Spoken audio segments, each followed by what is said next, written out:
नमस्कार मंडळी, home food Marathi या चॅनलवरती आपले स्वागत आहे. आज आपण विंटर स्पेशल हाडांच्या आणि स्नायूंच्या बळकटीसाठी एक पावडर तयार करणार आहोत. रोज जर तुम्ही 1 चम्मच जर घेतली, तुमचे हाड आणि स्नायू अतिशय मजबूत असे बनतात. त्यासाठी बघा 1 वाटी आपण खारीक घेतलेली आहे आणि त्यामध्ये थोडंसं खोबरं सुद्धा घेतलेलं आहे. हे खारीक खोबरं मी छान उन्हामध्ये सुकवून घेतलेलं आहे. आता बघा आपल्याला छान हे खारीक खोबरं मंद आचेवरती छान असं भाजून घ्यायचं आहे बघा. भाजून घेतल्याने खारीक खोबऱ्याची जी पूड आहे ना, छान मस्त अशी बारीक तयार होते. बघा खारीक खोबरं भाजून झालेलं आहे, ते आपण एका डिशमध्ये काढून घेऊया. त्यानंतर बघा त्याच पॅनमध्ये थोडेसे काजू घेतलेले आहे, बदाम घेतलेले आहे आणि पंपकिन सीड आणि सूर्यफूलचं बी सुद्धा घेतलेलं आहे. बघा हे ड्रायफ्रूट घेतलेलं आहे. ड्रायफ्रूट घातल्याने जे आपली खारीक पूड आहे ती चवीला सुद्धा छान होते आणि अतिशय पौष्टिक सुद्धा बनते. आणि तुम्हाला जर आवडत असेल तर घातलं तरी चालेल, नाही घातलं तरी सुद्धा चालेल. बघा आता अशा पद्धतीने ड्रायफ्रूट सुद्धा भाजून घ्यायचे म्हणजे आपली खारीक जी पूड आहे ते बरेच दिवसांना चांगली राहते. बघा अशा पद्धतीने भाजून घेतलेलं आहे ते सुद्धा आपण एका डिशमध्ये काढून घेऊया. बघा त्याचे संपूर्ण ड्रायफ्रूट आहे ते छान आपल्याला आता थंड करून घ्यायचं आहे. कारण की खारीक जेवढी थंड होईल ना तेवढी छान त्याची मस्त अशी बारीक अशी पूड तयार होते. बघा सुरुवातीला आपण खारीक घालून घेऊया आणि याची छान अशी बारीक पूड तयार करून घेऊया. बघा खारीकची आपल्याला छान अशी बारीक पूड तयार करून घ्यायची. तुम्हाला अगदीच बारीक हवी असेल तर आपण मैदा काढायची चाळणी वगैरे घेऊन काढून सुद्धा घेऊ शकतो.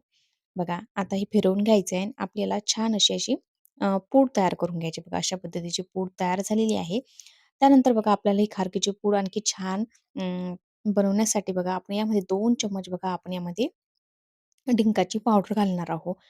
डिंक खाणं हा हिवाळ्यामध्ये अतिशय पौष्टिक असतो हाडांसाठी. तर आपण यामध्ये डिंकाची पावडर घालून घेणार आहोत. त्यानंतर बघा जे ड्रायफ्रूट आपण भाजून घेतलेले ते सुद्धा आपण घालून घेऊया. बघा संपूर्ण जे ड्रायफ्रूट आहे ते सुद्धा मी यामध्ये घालून घेत आहे आणि याची सुद्धा आपण छान अशी बारीक आता पूड तयार करून घेऊया. बघा अशा पद्धतीने याची पूड बनवून झालेली आहे. तुम्हाला जर बारीक हवी असेल तर चाळणीने काढून घेऊ शकता. बघा आता, आता ही जी पूड आहे ती 1 ते 2 महिने आरामशीर चांगली राहते. तुम्ही रोज मुलांना किंवा लहानांपासून मोठ्यांना कोणीही रोज जर 1 ते 2 चम्मच जर घेतली, तुमची हाडे सुद्धा मजबूत होतील आणि जो तुम्हाला वातांचा, जॉइंट पेनचा जो त्रास होते, तो सुद्धा कमी होतो. या जर तुम्ही अशा पद्धतीची खारीकची पूड करून जर वापरली तर. बघा आता खारीकची पूड मस्त बनवून झालेली आहे.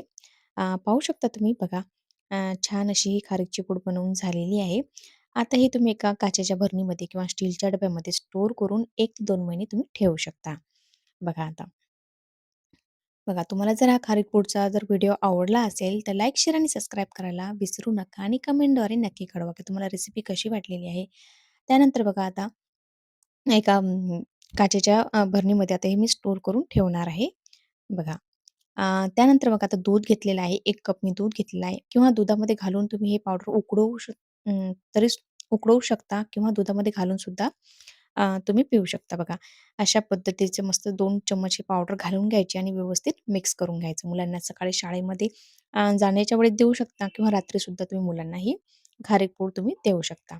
बघा मस्त असं आपलं एक इम्युनिटी बूस्टर आपलं तयार झालेलं आहे. संपूर्ण व्हिडिओ बघितल्याबद्दल धन्यवाद. लगेच भेटूया नवीन रेसिपीसोबत. तोपर्यंत बाय.